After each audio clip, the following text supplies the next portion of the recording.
Bismillahirrahmanirrahim. Assalamualaikum warahmatullahi wabarakatuh. Innal hamdalillah nahmaduhu wa nasta'inuhu wa nastaghfiruh wa na'udzu billahi min shururi anfusina wa sayyiati a'malina. Man yahdihillahu fala mudilla lahu wa man yudlil fala hadiya lahu. Asyhadu an la ilaha illallah wahdahu la syarika lahu wa asyhadu anna Muhammadan abduhu wa rasuluhu la nabiyya ba'dahu. Allahumma salli wa sallim wa barik ala abdika wa nabiyyika Muhammad wa ala alihi wa sahbihi wa man ihtada bi hadihi ila yaumil qiyamah. Allahu jalla wa ala ya ayyuhalladzina amanu taqullaha haqqa tuqatih wa la tamutunna illa wa antum muslimun, amma ba'd.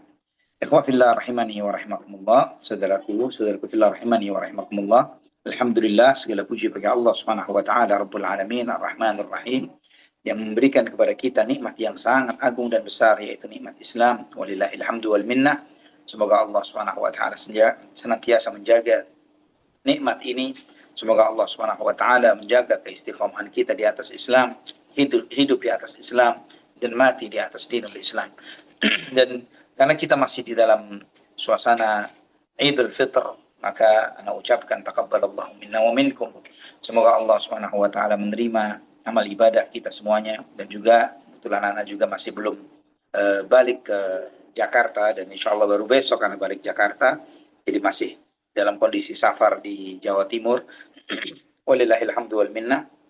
Dan dalam kondisi seperti ini pun, sebagaimana sering kita jalani, bahwa walaupun kita dalam kondisi safar pun, alhamdulillah selama tidak memberatkan, ya tidak menjadi perbedaan waktu yang sangat signifikan, maka kajian ini alhamdulillah tetap terus berlangsung. Ikhwatal iman rahimani wa rahimakumullah. Tema kajian kita fastaqim kama umirta, maka istiqamahlah sebagaimana diperintahkan. Ini adalah salah satu pesan Allah Subhanahu wa taala di dalam Al-Qur'anul Karim, ya, di dalam surat Hud ayat 112, di mana Allah Subhanahu wa taala menyampaikan fastaqim kama umirta wa man taba ma'aka wa la tatghaw innahu bima ta'maluna basir. Maka istiqamahlah sebagaimana diperintahkan kepadamu, dan demikian pula orang-orang yang bertaubat bersamamu, ya, wa man taba ma'ak, dan orang-orang yang bertaubat bersamamu, wa la tatghaw, dan janganlah kalian melampaui batas. Sesungguhnya Allah Subhanahu wa taala dia Maha mengetahui, Maha melihat terhadap apa yang kalian perbuat. Kata Syekh Abdurrahman bin Nasir As-Sa'di rahimahullah ketika menyampaikan tentang penjelasan terhadap ayat ini, beliau menyebutkan Allah Subhanahu wa taala memerintahkan kepada nabinya Muhammad sallallahu alaihi wasallam, dan demikian pula orang-orang beriman yang bersamanya, agar mereka istiqamah sebagaimana yang mereka diperintahkan, ya, sebagaimana diperintahkan kepada mereka. Nah, ikhwatal iman, agar mereka, ya, dengan menjalankan apa yang diperintahkan, maka mereka menjalani apa yang disyariatkan oleh Allah Subhanahu wa taala berupa sejumlah syariat yang Allah syariatkan, dan meyakini, ya, wa ya'taqidu ma akhbarallahu bihi minal aqaidi sahihah, dan agar mereka meyakini keyakinan sebagaimana yang Allah Subhanahu wa taala perintahkan atau sampaikan kepada mereka berupa keyakinan yang benar, dan agar mereka tidak belok, ya, tidak menyimpang ke kanan atau ke kiri, dan agar mereka tetap istiqamah di atas itu, tetap di atas hal tersebut, dan tidak melampaui batas apa yang telah Allah bataskan untuk mereka berupa keistiqamahan. Nah, di sini kita memahami, ya, ikhwatal iman, bahwa istiqamah itu adalah mengikuti jalur yang benar dan konsisten di dalam jalur yang benar itu sampai ketemu Allah Subhanahu wa taala. Jadi menggunakan istilah istiqamah di dalam kebenaran adalah ketika seseorang itu menjalani kebenaran itu dan tetap di jalan tersebut, dia tidak belok kanan, tidak belok kiri, dia tidak kesana kemari, tapi dia tetap di jalur yang lurus tersebut. Nah, jadi tidak benar ketika ada seorang mengatakan misalnya istiqamah di jalur kesesatan misalnya, ya, istiqamah di dalam maksiat dan dosa. Itu bukan sebuah keistiqamahan. Maka istiqamah ini selalu disebutkan oleh Allah Subhanahu wa taala di dalam ayat-ayat Al-Qur'an. Konteksnya adalah orang yang konsisten di jalan-jalan kebaikan dan kebenaran. Sejumlah ayat Al-Qur'an Allah Subhanahu wa taala sampaikan kepada kita terkait dengan kemuliaan dan keutamaan orang-orang yang istiqamah. Ya. Dan ayat-ayat ini juga menjadi perhatian besar para ulama. Sehingga dengan itu mereka begitu antusias untuk mencari tahu dan mempelajari lebih dalam tentang keistiqomahan. Karena begitu besarnya reward yang Allah berikan kepada mereka yang istiqamah. Di antaranya Allah menyampaikan di dalam surat Fussilat ayat 30. Allah menyampaikan, innal ladzina qalu rabbuna Allah tsumma istaqamu tatanazzalu alaihimul malaikatu alla takhafu wa la tahzanu wa abshiru bil jannati allati kuntum tu'adun. Sesungguhnya orang-orang yang berkata, Rabb kami adalah Allah, kemudian dia istiqamah, maka malaikat akan turun kepada mereka, malaikat memberikan kabar gembira kepada mereka, alla takhafu wa la tahzanu, jangan kamu takut, jangan kamu sedih, wa abshiru bil jannati allati kuntum tu'adun, dan bergembiralah kamu dengan surga yang dijanjikan kepada kalian. Subhanallah ya khawatan iman. Ayat ini surat Fussilat ayat 30 di antara ayat-ayat yang menjelaskan tentang keutamaan orang yang istiqamah. Allah menyampaikan bahwa orang yang istiqamah itu malaikat akan turun kepada mereka. Ini di kehidupan dunia. Para malaikat itu mensupport mereka, memberikan motivasi kepada mereka, bahwa memberikan semangat kepada mereka di dalam menjalani hidup, bahwa hidup itu jangan dipenuhi dengan rasa takut, kekhawatiran, dan kesedihan. Subhanallah ikhwatal iman, ini di antara salah satu pesan besar yang disampaikan oleh Allah Subhanahu wa taala di dalam Al-Qur'an terkait dengan orang-orang yang istiqamah, bahwa mereka menjalani hidup tidak takut dan tidak sedih. Sedangkan antum dan kita menyadari bahwa bagaimana manusia saat ini, di zaman kita sekarang ini, sebagian besar manusia, miliaran manusia, hidup di antara ketakutan dan kesedihan. Beragam jenis penyakit kejiwaan, dari terkait dengan paranoid, anxiety, depresi, dan banyak hal lagi, dengan sejumlah klasifikasi yang sangat detail dan sangat dalam dan panjang. Sebagian besar itu bisa dikelompokkan dari dua kelompok besar ini. Bersumber karena ketakutan atau bersumber karena kesedihan. Apa perbedaan takut dan sedih? Takut ini terkait dengan kekhawatiran tentang apa yang bakal terjadi. Sedih terkait dengan sesuatu yang sudah terlewat. Penyesalan, kesedihan, ya. Jadi beban-beban masa lalu yang tetap dibawa sampai sekarang. Itu yang membuat orang itu terbelenggu di dalam kesedihan masa lalunya. Ya, inner child, apapun nama, sejumlah masalah-masalah kejiwaan yang timbul karena kesedihan. Sedih itu konteksnya masa lalu. Hal-hal yang terlewat, hal-hal yang tertinggal, hal-hal yang yang kehilangan, ya, semua kondisi-kondisi yang dialami oleh seseorang yang dengan itu membuat dia menjadi sedih. Adapun kekhawatiran atau ketakutan itu konteksnya adalah hal-hal yang terjadi di masa akan datang, ya, di masa yang akan datang. Jadi kekhawatiran bagaimana nanti, bagaimana besok, ini harga emas tidak stabil, baru beli emasnya udah turun misalnya, ya. Dan juga sejumlah kekhawatiran nanti bagaimana harga minyak, ya.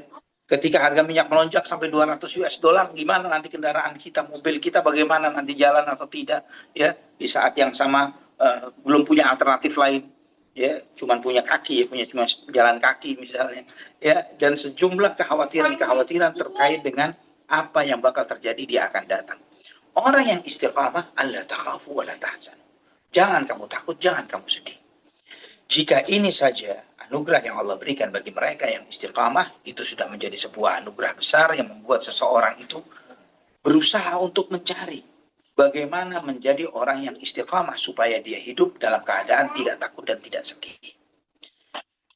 Ditambah lagi, wa abshiru bil jannati allati kuntum tu'adun. Dan bergembiralah kamu dengan surga yang kalian dijanjikan dengan itu.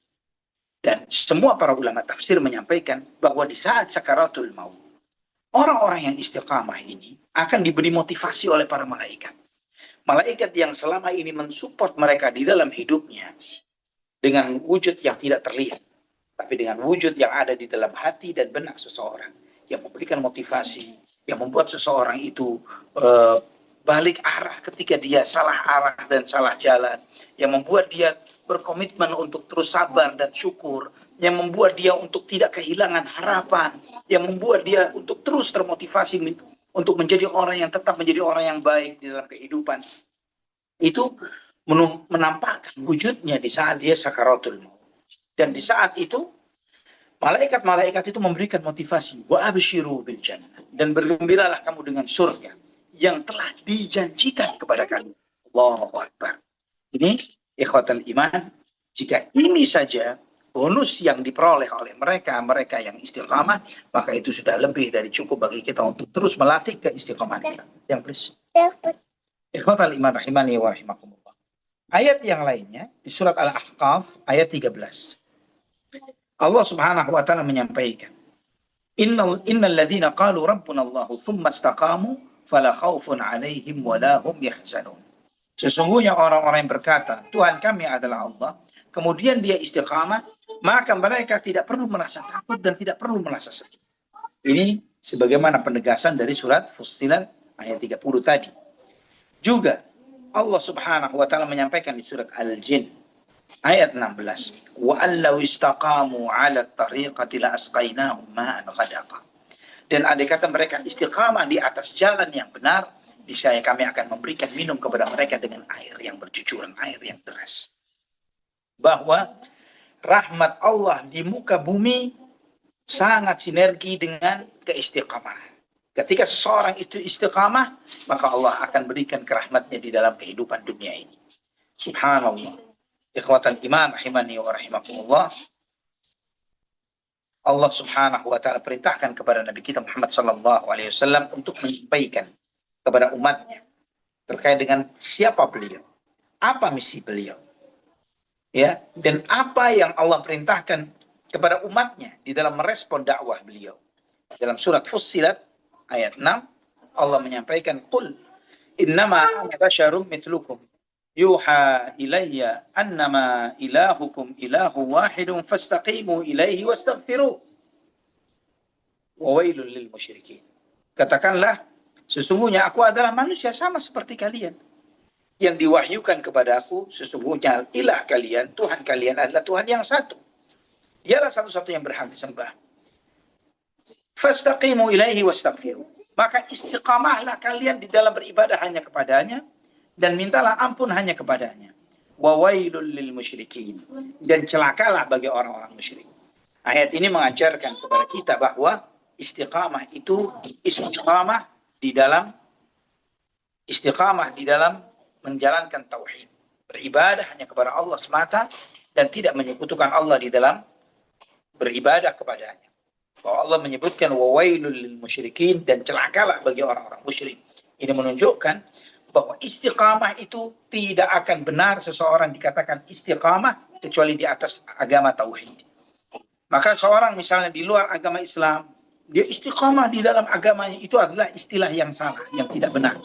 Kenapa? Istiqamah itu di atas tauhid, bukan istiqamah di dalam berbuat syirik. Ikhwatal iman. Juga di surat Asy-Syura ayat 15 Allah Subhanahu wa taala tegaskan kepada kita, falidzalika fad'u wastaqim kama umirta. Maka untuk seperti itulah, ya, untuk mendakwahkan tauhid ini, maka berdakwahlah kamu.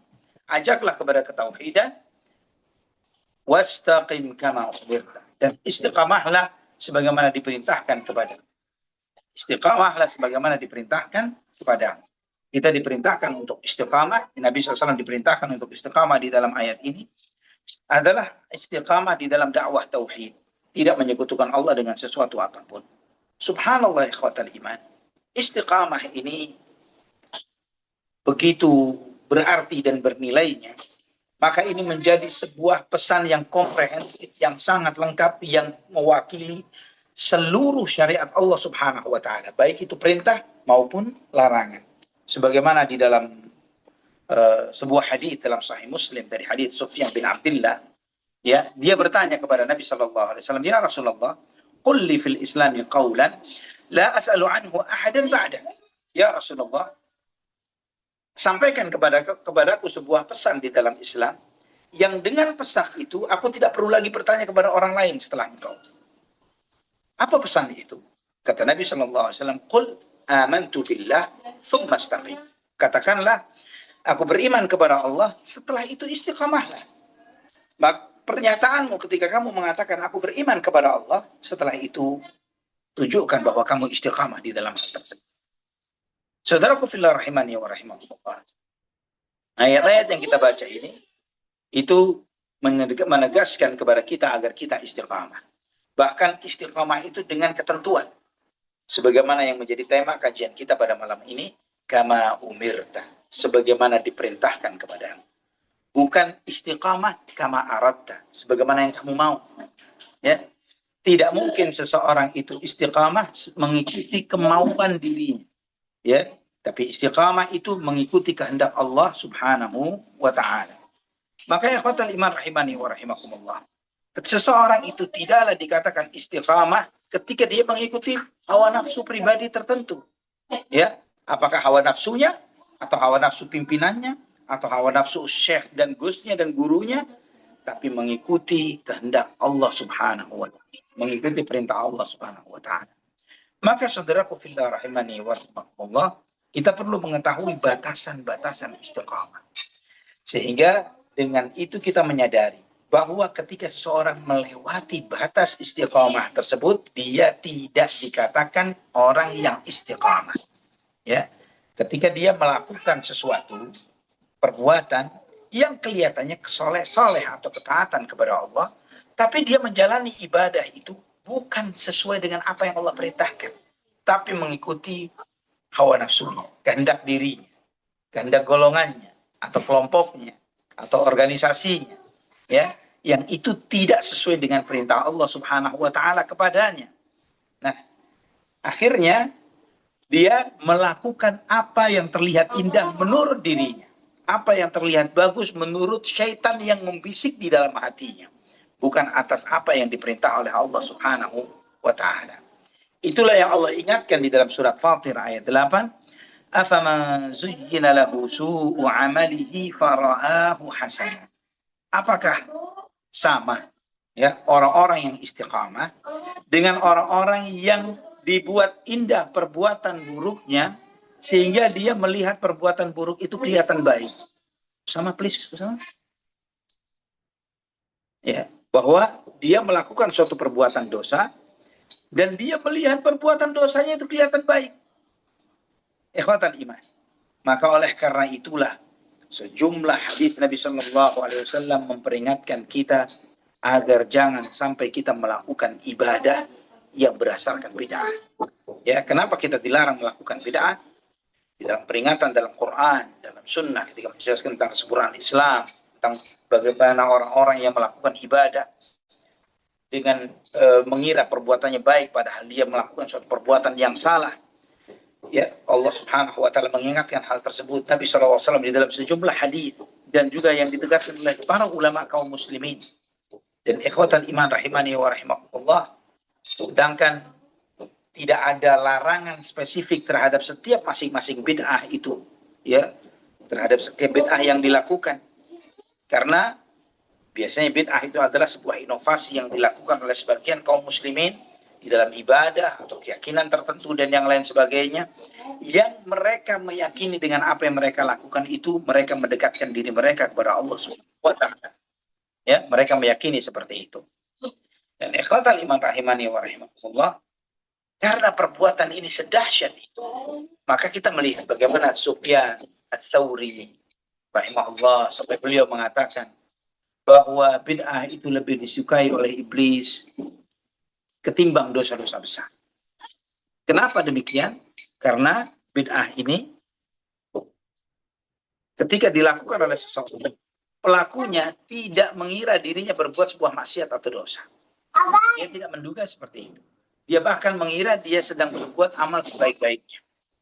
Beda dengan orang-orang yang berbuat kabair atau dosa besar.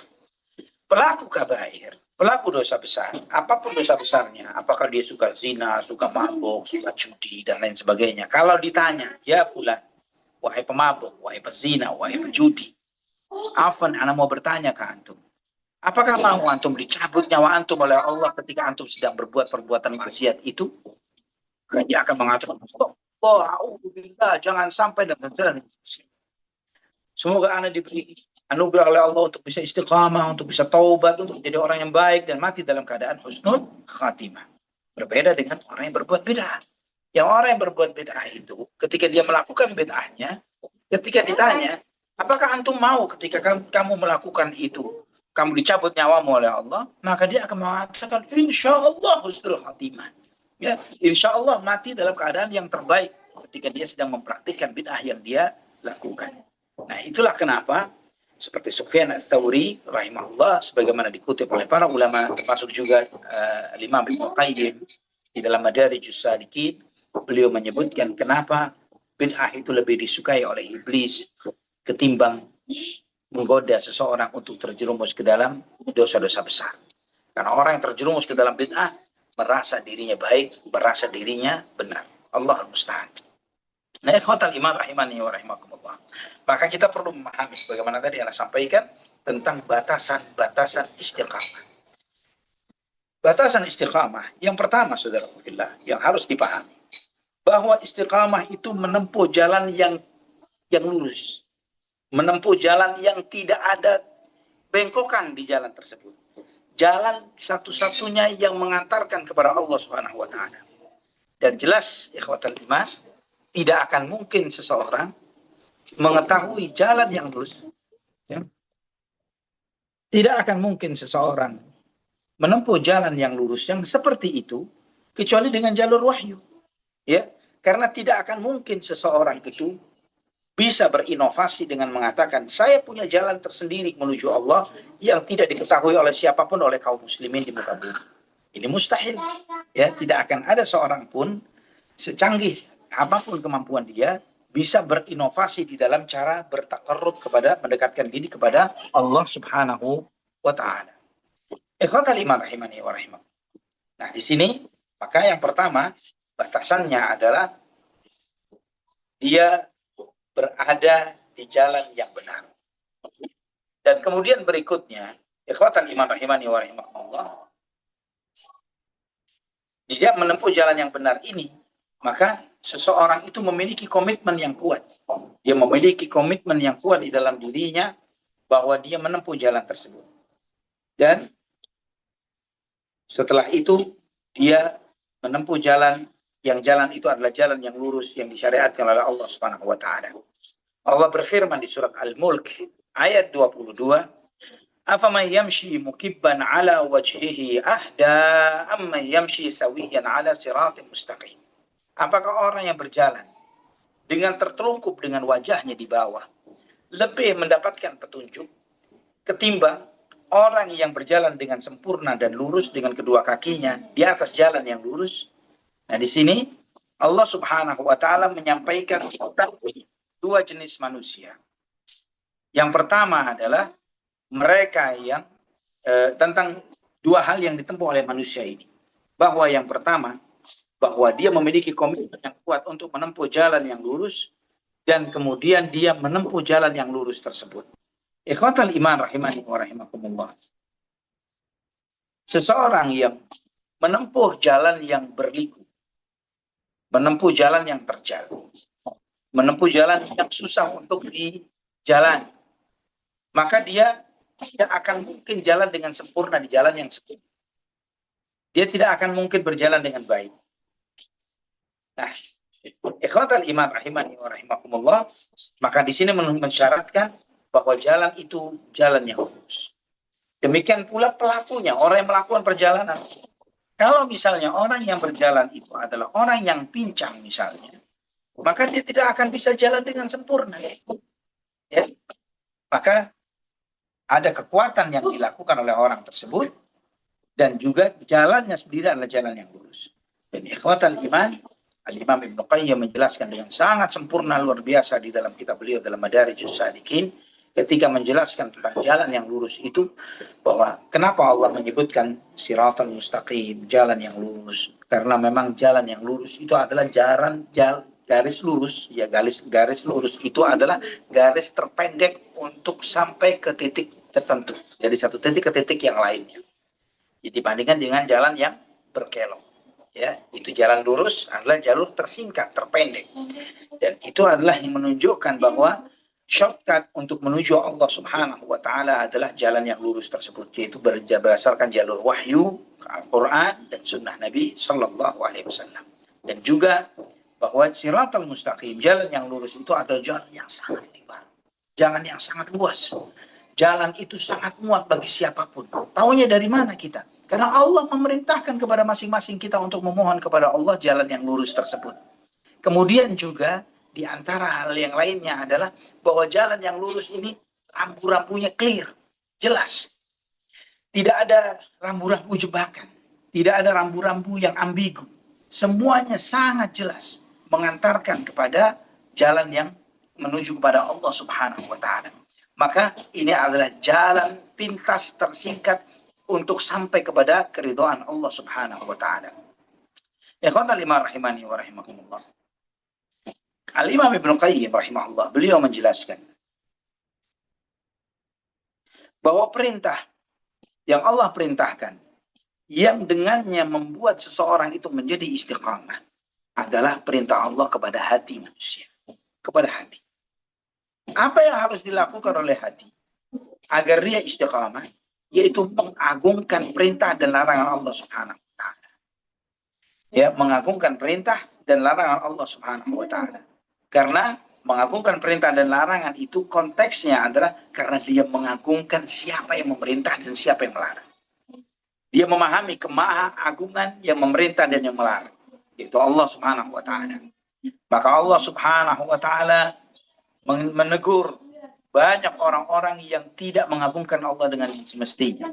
Di dalam surat Nuh ayat 13 Allah menyampaikan malakum la tarjuna lillahi waqara. Ya, kenapa kalian tidak menghormati atau mengagungkan Allah Subhanahu wa taala dengan semestinya? Ya. Nah, ini dijelaskan di dalam tafsirnya kata Imam Ibnu Qayyim wa qalu fi tafsiriha. Para ulama menjelaskan tentang tafsir ini. Malakum la takhafuna lillahi ta'ala 'azamatan.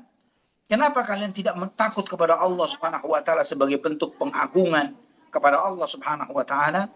Maka beliau kata Imam Ibnu Qayyim rahimahullah menyebutkan begitu indahnya apa yang disampaikan oleh Syekhul Islam Ibnu Taimiyah ketika menjelaskan tentang mengagungkan perintah dan larangan Allah Subhanahu wa taala, yaitu bahwa wa huwa an la yu'arida bitarakhusin jafin wa la yu'arada bitashdidin wa an la yu'arada bitarakhusin jafin wa la yu'arada bitashdidin ghalin wa la yuhmala ala illatin tuhinul inqiyad.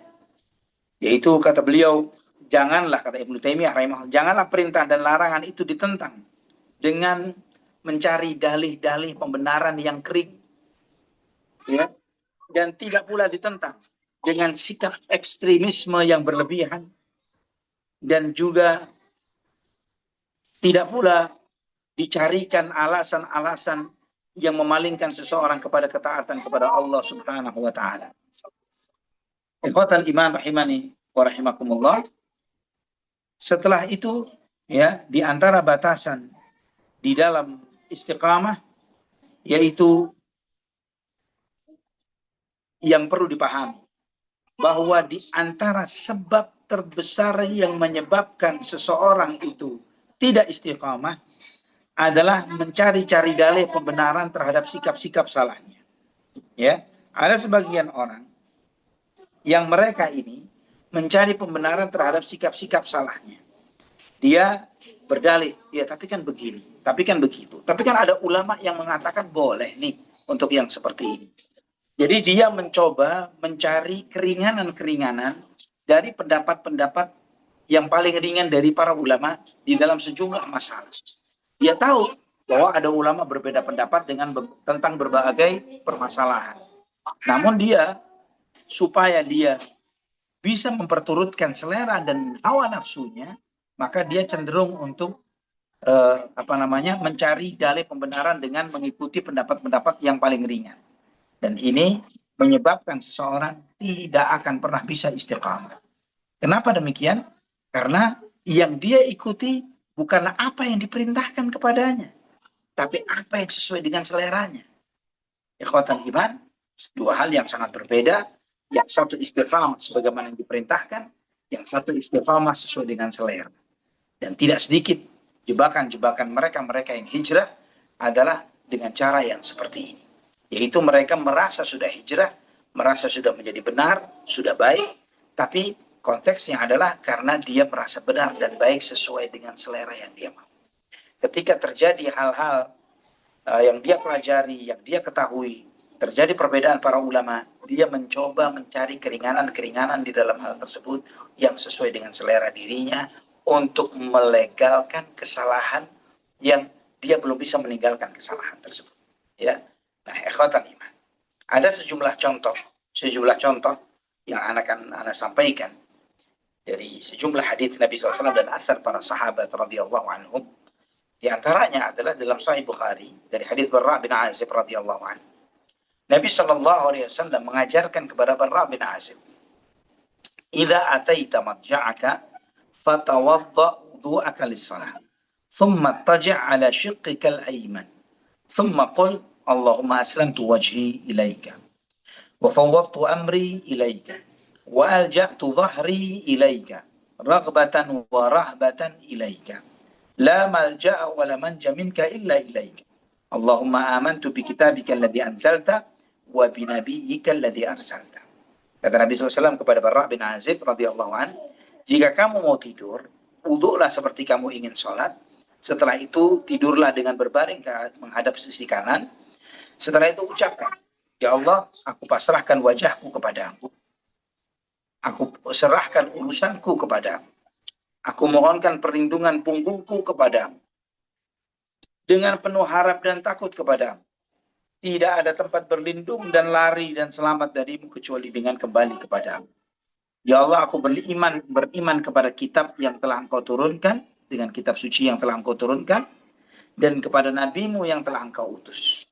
Kata Nabi SAW, "Fa'in mutta min laylatika fa'anta 'alal fitrah, waj'alhunna akhira ma tatakallamu bihi." Kalau kamu mati di malam itu, maka kamu mati di atas fitrah, dan jadikanlah kalimat-kalimat ini adalah kalimat terakhir yang kamu ucapkan sebelum kamu tidur.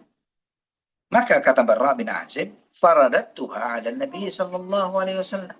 Maka aku ulanglah bacaan ini di hadapan Nabi Muhammad sallallahu alaihi wasallam. Diulang membacanya.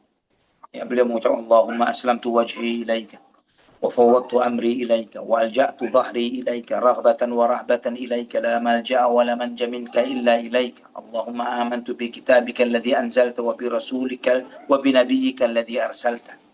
Ya, dia mengucapkan itu, tapi ketika wa bi nabiyyika alladhi arsalta, di situ kata Barra, wa bi rasulika alladhi arsalta. Ya, Barra mengucap wa bi rasulik. Padahal Nabi mengajarkan wa bi nabiyyik. Nabi Rasul, kurang lebih 11-12. Tapi apa jawaban Nabi SAW ketika dia mengulang di hadapan Nabi SAW tersebut? Kata beliau, "La wa nabiyyika alladhi arsalta." Ya, ucapkan, kata Nabi, bukan wa bi rasulik, tapi wa bi nabiyyika alladhi arsalta. Dan aku beriman dengan Nabi yang telah engkau utus, bukan dengan menggantinya dengan Rasul. Di sini memberi pelajaran kepada kita bahwa seseorang itu ketika istiqamah, bukan istiqamah di dalam inovasi dalam ibadah, tapi istiqamah di dalam ittiba. Ya, tidak selalu yang terdengar indah dan bagus itu baik dan benar. Ya, tapi yang benar, yang pasti benar adalah ittiba di atas sunnah, mengikuti sunnah Nabi Sallallahu Alaihi Wasallam. Contoh yang lainnya, ikhwatan iman, sebagaimana dalam Mu'jam At-Tabrani, dalam Mu'jamul Kabir, dari hadis Abdullah bin Mas'ud radhiyallahu anhu, ya, ada sejumlah orang duduk di halakoh-halakoh di masjid. Ya, mereka berkelompok-kelompok duduk di masjid, dan setiap kelompok itu di antara masing-masing mereka, orang-orang yang ada di sana, mereka memegang kerikil. Ya, mereka memegang kerikil, yang dengan kerikil itu sebagian di masing-masing kelompok itu, halakoh-halakoh itu, ada seseorang yang memimpin mereka dengan mengatakan sabbihu mi'atan fayusabbihun, kabbiru mi'atan fayukabbirun, hallilu mi'atan fayuhallilun. Jadi seorang tokoh di antara mereka, pemimpinnya mengatakan ucapkan subhanallah, maka kemudian mereka pun dengan biji-biji tasbih, biji-biji kerikil itu mereka menghitung subhanallah, subhanallah, subhanallah sampai 100 kali. Setelah itu ucapkan Allahu Akbar. 100 kali. Setelah itu la ilaha illallah, seperti itu. Nah, Abdullah bin Mas'ud melihat orang-orang ini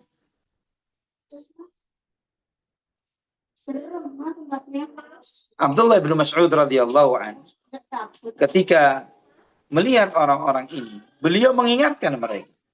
Di antara pesan beliau kepada mereka, "Uddu sayyi'atikum fa ana dhaminun an la yadhi'a min hasanatikum syai'." Hitunglah dengan biji-biji tadi itu, kerikil-kerikil ini tadi, dosa-dosa kalian, maka aku akan menjamin tidak ada pahala kalian yang tersia-siakan atau yang hilang.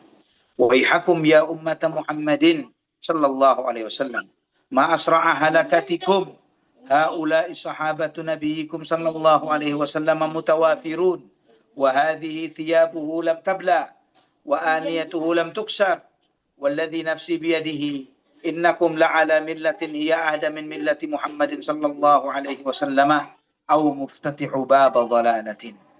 Kata Ibnu Mas'ud radhiyallahu anhu, beliau mengingatkan, celaka kalian wahai umat Muhammad sallallahu alaihi wasallam. Betapa cepatnya kalian mengejar kebinasaan kalian. Perhatikanlah, para sahabat Nabi masih ada di antara kalian, masih banyak yang hidup di sekitar kalian. Dan pakaian beliau belum sirna, belum punah. Periuk-periuk peninggalan Nabi belum pecah. Demi Allah yang jiwaku berada di tangannya, sesungguhnya kalian saat ini dengan perbuatan kalian, dengan inovasi ibadah yang kalian lakukan, seakan-akan kalian berada di sebuah agama yang lebih benar ketimbang agamanya Muhammad sallallahu alaihi wasallam, atau kalian sedang membuka pintu kesesatan. Maka mereka menjawab, mereka merespon, ya Abu Abdurrahman, ma aradna illal khair. Wahai Abu Abdurrahman, kami ini cuma menginginkan kebaikan saja. Inovasi yang kami lakukan di dalam ibadah itu dengan berkelompok-kelompok, dipimpin oleh seorang pemimpin, membaca zikir secara berjamaah, ini kami lakukan itu keinginan kami adalah menginginkan kebaikan. Ma'aradna ilal khair, kami hanya menginginkan kebaikan belaka. Apa jawaban Ibnu Mas'ud radhiyallahu anhu? Beliau mengatakan, wa kam min muridin lil khairi lam yusibhu.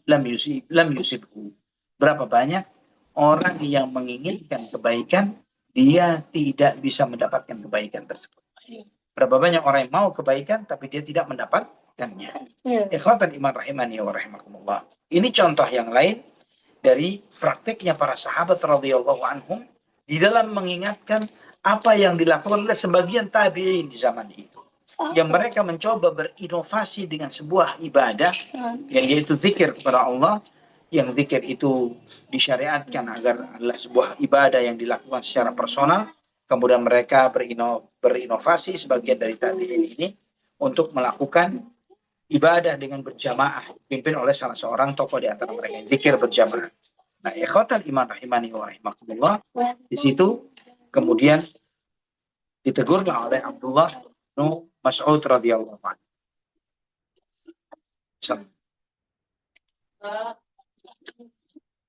Ikhwatal iman rahimani wa rahimakumullah. Ini contoh yang kedua dari apa yang dicontohkan oleh Abdullah bin Mas'ud.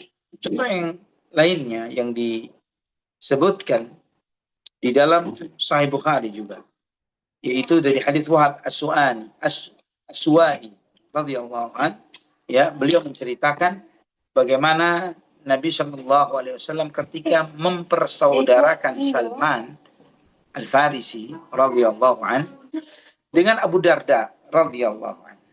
Sekali waktu Abu Darda menjenguk Salman di rumahnya dan melihat Ummu Darda dengan tampilan yang tidak menjaga penampilannya. Ya, menunjuk seakan-akan seperti seorang wanita yang tidak memperhatikan suaminya. Ya, ini pasti terjadi di saat sebelum syariat hijab.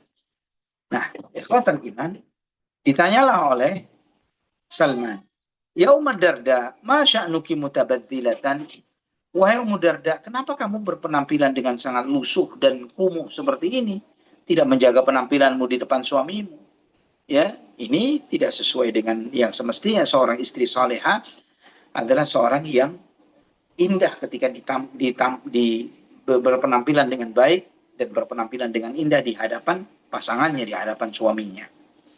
Kemudian dijawab oleh Abu Darda radhiyallahu anhu dengan mengatakan, inna akhaka Abu Darda laisa lahu hajatun fid dunya. Saudaramu Abu Darda nggak punya selera terhadap dunia. Itu menunjukkan bahwa dia nggak pernah ngelirik aku lagi, apalagi nyentuh. Terus ngapain saya berdandan, berhias dan lain sebagainya? Dia fokusnya ibadah saja. Dia pengen ibadah saja.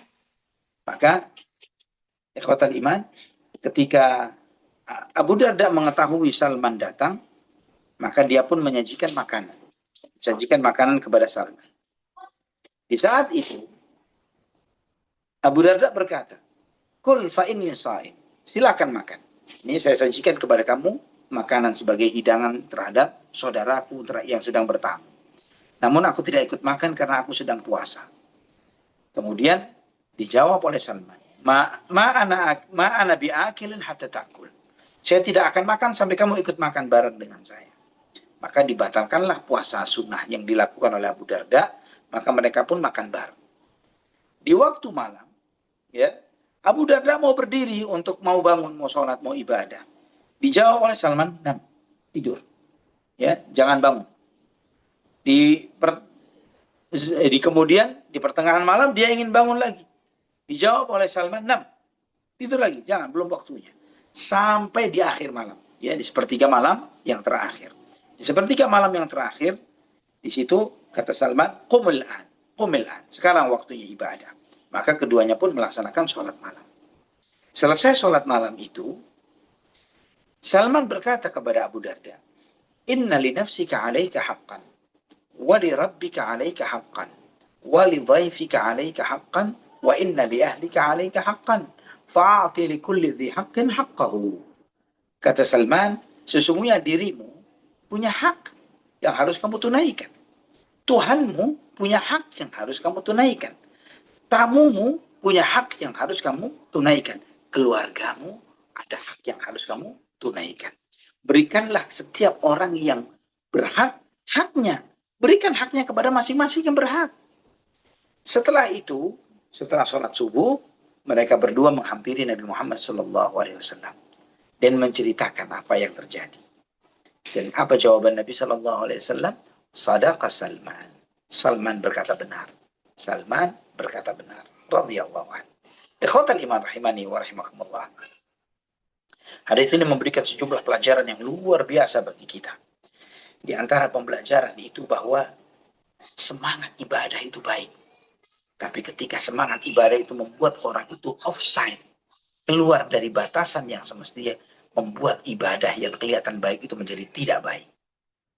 Bahwa ibadah itu tidak boleh offside, tidak boleh kelewatan, ya, tidak boleh berlebihan. Demikian pula tidak boleh berkekurangan. Ya, yang benar adalah istiqamah sebagaimana diperintahkan. Istiqamah sebagaimana diperintahkan. Nah, ikhwatan iman rahimani wa rahimakumullah, di sini Salman mengajarkan kepada kita bagaimana seseorang itu istiqamah sebagaimana yang diperintahkan.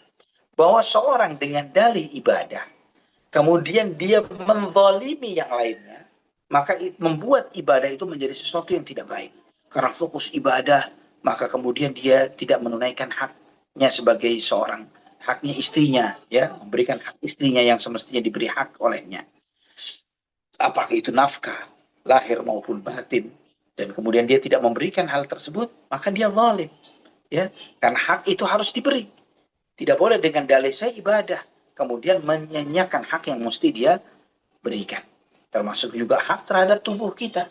Lapar dia makan, ngantuk dia tidur, itu hak terhadap tubuh kita. Bodoh dia menuntut ilmu untuk belajar, itu hak terhadap diri kita. Hak Tuhan kita beribadah kepadanya, hanya kepada Allah dan tidak menyekutukannya dengan sesuatu apapun, menjalankan perintahnya, menjauhi larangan-larangannya.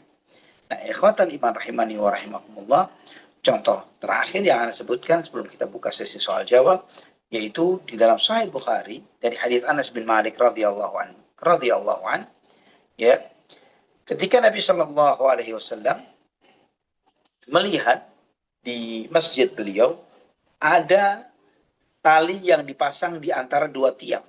Ya, anak perlu visualisasikan sedikit terkait dengan masjid Nabi Shallallahu alaihi wasallam, karena atap masjid Nabi Shallallahu alaihi wasallam itu adalah dari pelepah kurma, ya, dan maka itu menyebabkan untuk penumpang pelepah kurma itu ada tiang-tiang yang awalnya itu terbuat dari batang pohon kurma, ya, dari batang pohon kurma. Karena itu banyak tiang-tiang di Masjid Nabawi di era Nabi Shallallahu Alaihi Wasallam. Sampai sekarang pun juga sama seperti itu, tapi bedanya di zaman Nabi Shallallahu Alaihi Wasallam adalah tiang-tiang itu dari pelepah batang pohon kurma. Maafan, dari batang pohon kurma. Tiang-tiang itu dari batang pohon kurma, atapnya dari pelepahnya. Nah, ada salah satu tiang itu dipasangi tali, antara tiang dengan tiang dipasangin tali. Nabi Shallallahu Alaihi Wasallam bertanya ketika melihat ada tali yang dipasang di antara dua tiang ini, mahadal habl, apa maksudnya tiang ini? Dijawab, hada hablun li Zainab radhiyallahu anha. Fa idza fatarat ta'allaqat. Ini adalah tali yang dipasang oleh Zainab, ya, binti Jahsh, istri Nabi Shallallahu Alaihi Wasallam yang beribadah di Masjid Nabawi. Beliau ahli ibadah, seorang wanita yang salehah, yang taat kepada Allah, sholatnya begitu lama. Berdiri untuk membaca 1-2 juz di dalam satu rakaatnya. Nah, maka karena berdirinya begitu lama, kalau beliau mulai agak kesal, agak jenuh, beliau berdiri sambil pegangan. Ya, menjadikan tali itu sebagai pegangan beliau supaya tetap berdiri dan melanjutkan ibadahnya.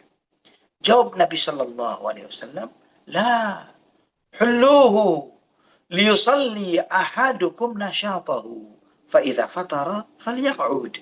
Kata Nabi Shallallahu Alaihi Wasallam, tidak boleh seperti ini, lepas tali, dilepas. Masing-masing kalian kalau sholat, sholatlah sesuai dengan semangatnya. Ini konteksnya adalah sholat sunnah, ya, konteksnya adalah sholat sunnah, bukan sholat wajib. Sholatlah sesuai dengan semangatnya. Ketika lagi memang semangat, maka lakukanlah sholat itu sesuai dengan semangatnya. Namun ketika dia mulai jenuh, duduk, ya, duduk. Maksudnya duduk ini bisa sholat sambil duduk, karena sholat sunnah dibolehkan bagi orang yang sanggup berdiri untuk sholat sambil duduk. Walaupun dengan demikian menyebabkan pahala yang dia terima menjadi setengah dari pahala ketika dia sholat sambil berdiri. Maka antum misalnya seperti sholat tarawih kemarin, atau ketika qiyamul lail, antum mau qiyamul lail semalam itu baca 1 juz, 2 juz misalnya, ya, dan antum lelah ketika sambil berdiri, kemudian antum sholat sambil duduk, apakah boleh? Padahal antum sanggup sholat sambil berdiri, boleh. Itu untuk sholat sunnah. Ingat, untuk sholat sunnah, bukan sholat wajib. Sholat wajib, sholli qa'iman fa illam tastati' fa qa'idan. Harus wajib, bahkan itu masuk bagian dari rukun sholat, yaitu sholat berdiri ketika dia memang mampu untuk sholat berdiri.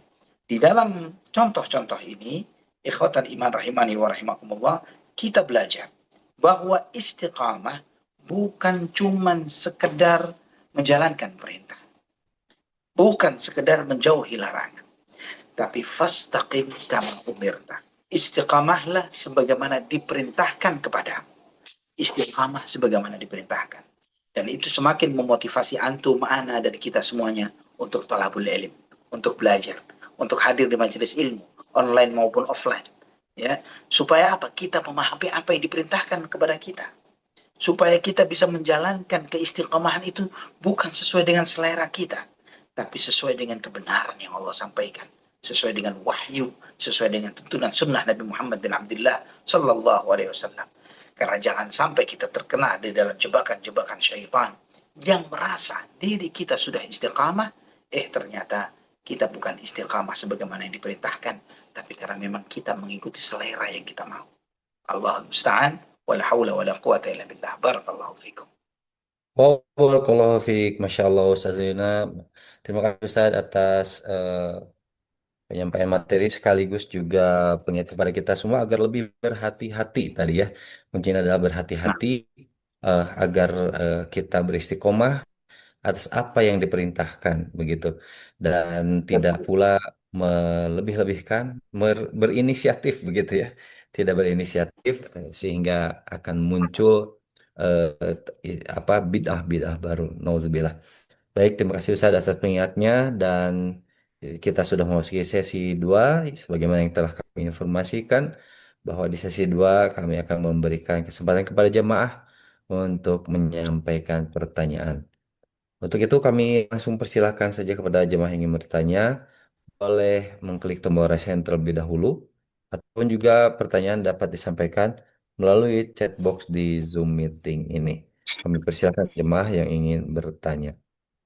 Baik, sambil menunggu pertanyaan dari jamaah, kami ingin informasikan untuk kajian selanjutnya, yaitu Kitab Fikih dan Doa, Kitab Fikih Doa dan Zikir, karya Syekh Abdul Razak bin Abdul Muhsin Al-Badr, yang insya Allah akan dimulai pada hari Kamis 2 April 2026 atau 13 Syawal 1447 Hijriah, mulai pukul 20.00 waktu Indonesia Barat bersama Ustadz Wira Mandiri Akhrun Hafizahullah di kajian Kitab Fikih Doa dan Zikir.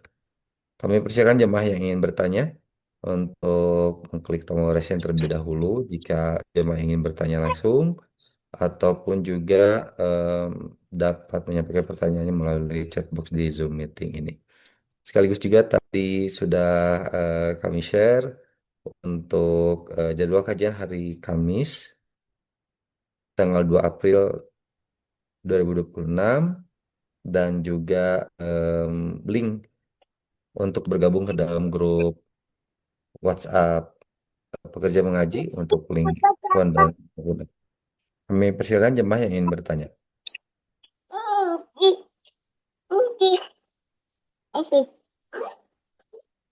Baik,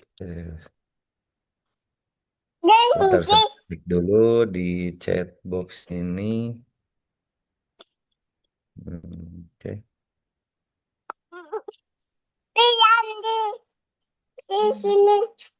Iya, nampaknya belum ada yang kirim pertanyaan, Ustaz. Alhamdulillah. Semangatnya ya jamaah pada untuk supaya kita bisa ketemu di Zoom meeting kan gitu. Untuk Iya, apa betul. namanya? Supaya kita bisa apa namanya halal bihalal istilahnya. Betul, Ustaz. Halal bihalal untuk istilahnya.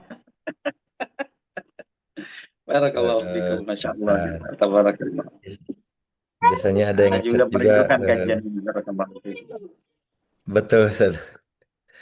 Bentar, ini eh,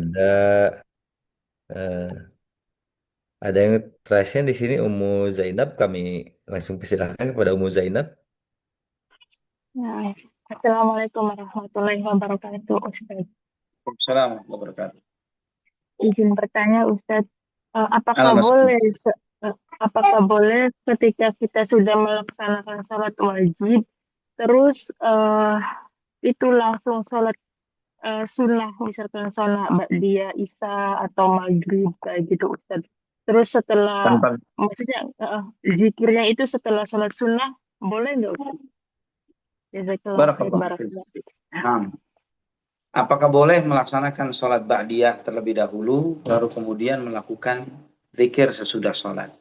Itu yang sunnahnya Nabi Shallallahu Alaihi Wasallam adalah berzikir sesudah sholat. Dan kalau anti memindahkan itu, zikir sesudah sholat wajib ke sesudah sholat sunnah, maka itu menyelisih sunnah. Ya, benarnya adalah zikir terlebih dahulu, zikir sesudah sholat sebagaimana yang dicontohkan oleh Nabi Shallallahu Alaihi Wasallam, baru kemudian sholat ba'diyah. Ya, kenapa? Karena kalau memindahkan zikir-zikir sholat wajib ke sesudah sholat ba'diyah itu menyelisihi sunnah Nabi Shallallahu Alaihi Wasallam. Karena bukan seperti itu zikir sesudah sholat sunnah. Ya, sesudah sholat sunnah kita tidak dianjurkan untuk zikir sebagaimana sesudah sholat wajib. Sesudah sholat sunnah itu boleh zikir secara bebas, ya. Mau istighfar, mau berdoa, angkat tangan. Yang ini berbeda dengan sesudah sholat wajib. Kalau sesudah sholat wajib kan tidak ada sunnahnya zikir dengan mengangkat doa dengan mengangkat kedua tangan. Berbeda dengan sholat sunnah. Kalau sholat sunnah boleh sesudah sholat misalnya doa minta kepada Allah tertentu dan lain sebagainya. Namun kalau sholat wajib, maka mengikuti tuntunan Nabi kita Muhammad bin Abdullah SAW sebagaimana zikir-zikir yang beliau ajarkan. Jadi sebaiknya tidak melakukan hal itu karena ini merubah atau menyelisihi sunnah Nabi kita Muhammad SAW. Allah a'lam bishawab. Baik, demikian jawaban dari Ustaz Ali atas pertanyaan Ummu Zainab yang tadi menyampaikan pertanyaan. Semoga menambah hasanah keilmuan kita di malam hari ini. Berikutnya eh, pertanyaan melalui chat box. Bismillahirrahmanirrahim. Assalamualaikum Ustaz. Salam. Biasanya ada kegiatan tukar kado yang ditentukan harganya. Setelah saya dengar kajian, maka ini tidak diperbolehkan karena ada unsur gorornya. Apakah bisa kita Nah, ikuti kegiatan ini? Karena misalnya ketua panitia mengatakan bahwa ini kan tidak memaksa atau pesertanya kan ikhlas. Dan apakah tindakan admin atau panitia ini diperbolehkan? Demikian Ustaz pertanyaannya. saya masih belum clear terkait dengan yang dimaksud dengan tukar kado itu mekanismenya seperti apa. Antum pernah tahu Kang sih seperti apa bentuknya? Eh, Biasanya kayak tadi Ustaz halal bihalal ada istilahnya tukar kado ataupun juga direuni begitu ya. Eh, Ya, apa, Panitia menentukan misalkan kadonya minimal 50.000 maksimal hingga tidak terbatas begitu Ustaz. ya, Nanti oke. di tukar kado apalah mekanismenya seperti apa ada apa ya pokoknya nanti ada gerakan tertentu nanti si kado itu kado kita ketemu di mana ada di siapa ya mereka itu penerimanya begitu dan sebaliknya begitu Ustaz. Oh. Nah, wallah alam bisawab. Kalau menukar hadiah ya, namanya hadiah ya. Hadiah itu adalah sesuatu yang gharar itu dibolehkan di dalam hadiah. Ya namanya hadiah, akadnya hadiah itu sesuatu yang unpredictable ya, sesuatu yang tidak bisa diprediksi. Ya, jadi gharar di dalam hadiah itu boleh. Ya, hanya hadiah saja ya, konteksnya hadiah, bukan transaksi jual beli. Yang namanya hadiah itu misalnya tiba-tiba antum dapat hadiah 1 miliar misalnya, tiba-tiba dapat hadiah 100.000, ya namanya hadiah. Ya, sesuatu yang unpredictable, sesuatu yang tidak bisa diprediksi. Maka gharar di dalam hadiah itu dibolehkan. Wallahu a'lam bishawab. Jadi kalau apa namanya apa yang dilakukan itu misalnya tadi ada ketentuan minimal berapa maksimal berapa dan itu diikuti sebagaimana yang semestinya tidak ada upaya cheating atau nakal atau khianat di dalam hal yang seperti ini maka wallahu a'lam bishawab anak belum memahami secara spesifik pelarangannya di mana ya kenapa dilarang karena pada hakikatnya apa namanya hadiah itu sifatnya adalah boleh gharar di dalam hadiah. Karena seperti misalnya antum memberi hadiah kepada seseorang, ya namanya hadiah itu tidak harus sesuai dengan apa namanya kompensasi yang semestinya dia terima. Misalnya, antum memiliki seorang karyawan yang gajinya adalah sesuai dengan akad di awal 2,5 juta misalnya. Maka antum gaji dia dengan 2,5 juta atau 5 juta atau 10 juta misalnya begitu. Antum ingin memberi hadiah kepada dia 2,5 juta, tiba-tiba antum kasih ke dia, nih anak kasih ke antum 10 juta. Dia kan kaget, loh gaji saya kan 2,5 juta, benar, tapi 7,5 juta adalah hadiah dari anak. Apakah boleh begitu? Boleh. Ya, ini boleh. Allah alam bisa. Baik. Boleh Selanjutnya pertanyaan. menambahkan Ustaz? Boleh, silakan. Oh ya silakan nomor. Silakan Muhammad. Barakallahu fiik. Assalamualaikum warahmatullahi wabarakatuh. Ini Waalaikumsalam. sedikit jelaskan. Nah,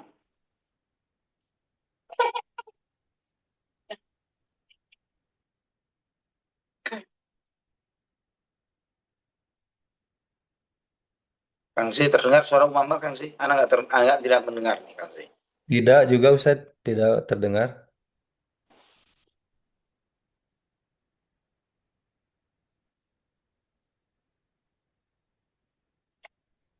Sudah terdengar Ustaz? Ya, sekarang terdengar. Ya. Beliau tidak.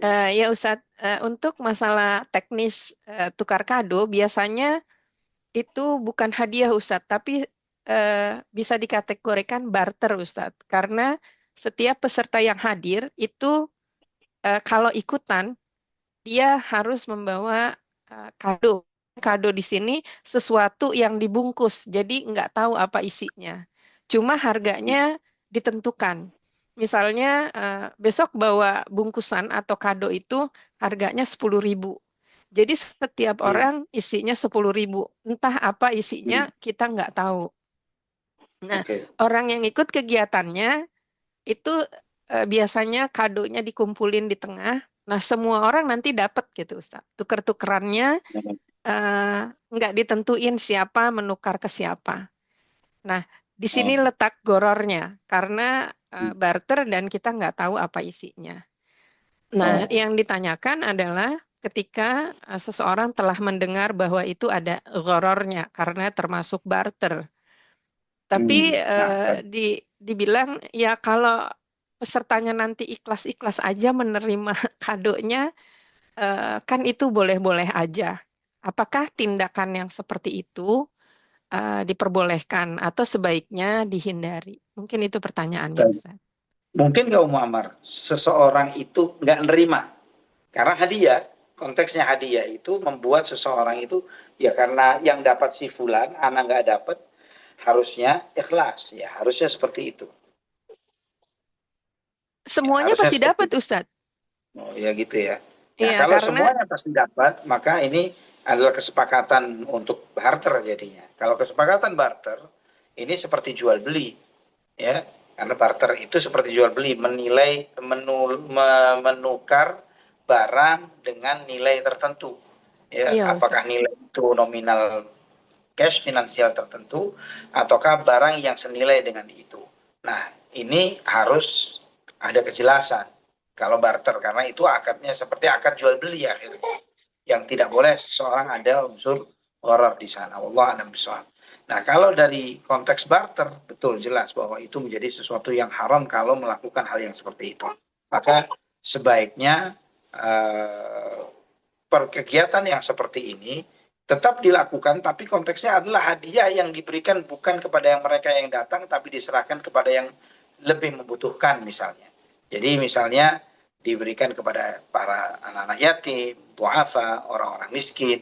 Jadi mereka datang bukan untuk mengejar mendapatkan barteran dari hadiah yang mereka bawa, tapi mereka sharing untuk berbagi kebaikan kepada orang-orang yang lebih berhak dan membutuhkan. Mungkin seperti itu. Wallahu a'lam bishawab. Iya, Ustaz. Masya Allah. Jazakumullah Nah, khairan, Ustaz. wa jazakillahi khair. Baik, berikutnya pertanyaan dari jamaah akhwat melalui chat box di Zoom meeting ini. Bismillahirrahmanirrahim. Assalamualaikum warahmatullahi wabarakatuh. Assalamualaikum warahmatullahi wabarakatuh. Wan izin bertanya ya Ustazi, apakah jika orang tua yang tidak ridho dan dengan sifat buruk, orang tua yang tidak ridho dengan sifat buruk menantunya akan berpengaruh buruk pula kepada rumah tangga anaknya yang menjadi pasangan menantu tersebut. Jazakumullah khairan wa barakallahu fikum. Demikian Ustaz pertanyaannya. Barakallahu fiik, barakallahu. Nah, sifat buruk ini memang eh, siapa yang ridho dengan sifat buruk ya, mau jangan bicara orang tua, mertua, pasangan, ya setiap kita akan kesal dan tidak ridho dengan sifat-sifat buruk tersebut. Namun bagaimana ekspresi atau sikap terhadap menyikapi orang-orang yang memiliki sifat atau karakter yang buruk inilah yang mesti menjadi sebuah perhatian ya. Apakah itu akan berdampak di dalam rumah tangga itu tergantung ya sifat buruk yang seperti apa yang ada pada menantu ini tadi ya. Jika sifat-sifat buruk ini seperti sikap-sikap yang mengarah kepada pengkhianatan, ini sifat buruk, khianat misalnya, dia tidak setia atau misalnya dia suka melakukan hal-hal yang kekerasan misalnya secara fisik maupun verbal. Hal ini adalah sifat-sifat buruk yang sesuatu yang perlu dicermati, perlu dicermati, yang perlu menjadi sebuah pertimbangan besar. Bahkan anak ada dalam sebuah risalah yang anak susun di sebuah e-book tentang mata kuliah menjelang pernikahan. Konteksnya adalah memang untuk mereka yang mau menikah ya. Di situ anak memberikan sebuah atau penilaian, sejumlah penilaian yang karena menggunakan istilah anak-anak muda sekarang, yaitu anak istilahkan menjadi red flag di calon pasangan kita. Jadi apa karakter-karakter yang perlu menjadi pencermatan bagi setiap calon pasangan terhadap calon pasangannya, ya calon suami terhadap istri atau sebaliknya. Ya di situ anak klasifikasikan menjadi sebuah red flag yang anak istilahkan sebagai deal breaker. Ya, kenapa deal breaker? Jadi kalau karakter atau sifat itu ada pada calon pasangan antum, maka sudah sesuatu yang memang tidak boleh ditolerir, ya, sesuatu yang tidak boleh ditoleransi. Ini adalah sesuatu yang harus segera diantisipasi dan jangan diteruskan kalau memang sifat itu ada di calon pasangan. Ada sesuatu yang memang harus diwaspadai, ya, misalnya diwaspadai itu orang yang dia itu misalnya sebagai contoh adalah dia orang yang selalu mencari pembenaran terhadap sikap-sikap atau perilaku-perilaku buruknya, selalu mencari dalih pembenaran dan susah untuk minta maaf, misalnya itu perlu dicermati. Atau terkait dengan isu bahwa misalnya dia memiliki track record yang buruk di dunia kerjanya, pengkhianatan atau korupsi dan yang semisalnya, ya. Terus juga ada yang perlu misalnya di bagian yang ketiga yang anak sebut sebagai red flag yang perlu tidak boleh diabaikan, ya, tidak boleh diabaikan, ya, terkait dengan susah untuk minta maaf atau hal-hal yang seperti itu. Dan itu anak jelaskan. Nah, apakah ini ketidaksukaan mertua terhadap menantunya itu membuat keluarga itu menjadi keluarga yang buruk? Itu tidak selalu relatif karena ketidaksukaan mertua, ya. Tidak ada sangkut pautnya dengan ketidaksukaan mertua terhadap menantunya menyebabkan rumah tangga anaknya itu menjadi buruk atau berantakan atau bahkan menjadi perpisahan. Karena sifat buruk atau perangai buruk itu sendiri sudah menggaransi terjadinya keburukan di dalam rumah tangga itu. Ya, karena sifat buruk itu yang membuat rumah tangga itu menjadi nggak baik, bukan karena perasaan nggak nyaman orang lain terhadap orang yang memiliki sifat buruk tadi. Wallahu a'lam bishawab. Taib, nah, jazakallahu khairan Ustaz atas pencerahannya. Dan pertanyaan tadi merupakan pertanyaan terakhir pada malam hari ini. Insya Allah sebelum ditutup, kami ingin eh, mendengar nasihat akhir kalam di penghujung kajian malam hari ini dari Ustaz. Silakan Ustaz. Nah, ikhwan fillah rahimani wa rahimakumullah, yang perlu kita terus mohonkan kepada Allah Rabbul Alamin bahwa istiqamah ini sehebat apapun idealisme kita untuk menjadi seorang hamba Allah yang istiqamah tidak akan terjadi kecuali dengan pertolongan Allah Subhanahu wa taala. Maka sering-seringlah memohon pertolongan kepada Allah. Allahumma a'inna ala dzikrika wa syukrika wa husni ibadatik. Kita sering-seringlah meminta kepada Allah yang muqallibal qulub, tsabbit qalbi ala dinik. Ya musarrifal qulub, sarrif qalbi ila ta'atik. Ya, ini sering-sering meminta agar keistiqamahan untuk di atas ketaatan kepada Allah Subhanahu wa taala. Dan juga ikhwatal iman rahimani wa rahimakumullah, di samping kita memohon pertolongan Allah Subhanahu wa taala, juga pesan yang selanjutnya yang perlu dipahami bahwa memang di bulan Ramadan kita diberi pertolongan dan kemudahan oleh Allah Subhanahu wa taala untuk beribadah, karena Allah memberikan pertolongan yang luar biasa berupa dibelenggunya syaitan, dibukanya pintu surga, ditutupnya pintu neraka dan seterusnya. Namun ketika kita menyadari bahwa kondisi ini sudah tidak ada di luar bulan Ramadan, bukan berarti kemudian menghentikan upaya kita untuk istiqamah di dalam ketaatan. Ya, bukan berarti seperti itu. Tapi kita terus memohon pertolongan dan juga berusaha secara maksimal untuk tetap menjalankan perintah Allah dan menjauhi larangannya dengan penuh kesadaran bahwa semua perintah-perintah yang Allah Subhanahu wa taala syariatkan di bulan Ramadan, ya, syariat-syariat yang Allah syariatkan dalam ibadah di bulan Ramadan juga adalah ibadah yang bukan berhenti di bulan Ramadan saja. Ya, mau dibicara ibadah puasa, sholat malam, baca Quran, banyak sedekah dan yang lain sebagainya, itu bukan ibadah yang hanya berlaku di bulan Ramadan saja, tapi itu ibadah yang bisa dilakukan sepanjang tahun. Dan kita perlu menjadi seorang hamba Allah yang diberi taufik dan hidayah dan kecerdasan oleh Allah Subhanahu wa taala untuk mencerna kapan kita bisa menjalankan ibadah-ibadah itu sepanjang tahun. Karena batas akhir ibadah itu bukanlah bulan tertentu atau waktu tertentu. Batas akhir kita di dalam beribadah adalah wa'bud rabbaka hatta ya'tiyakal yaqin. Beribadahlah kepada Tuhanmu sampai datang kepadamu al-yaqin, yaitu al-maut. Beribadahlah kepada Allah sampai datang kematian kepadamu. Wallahu a'lam bishawab. Barakallahu fikum. Wah, barakallahu fiik Ustazuna.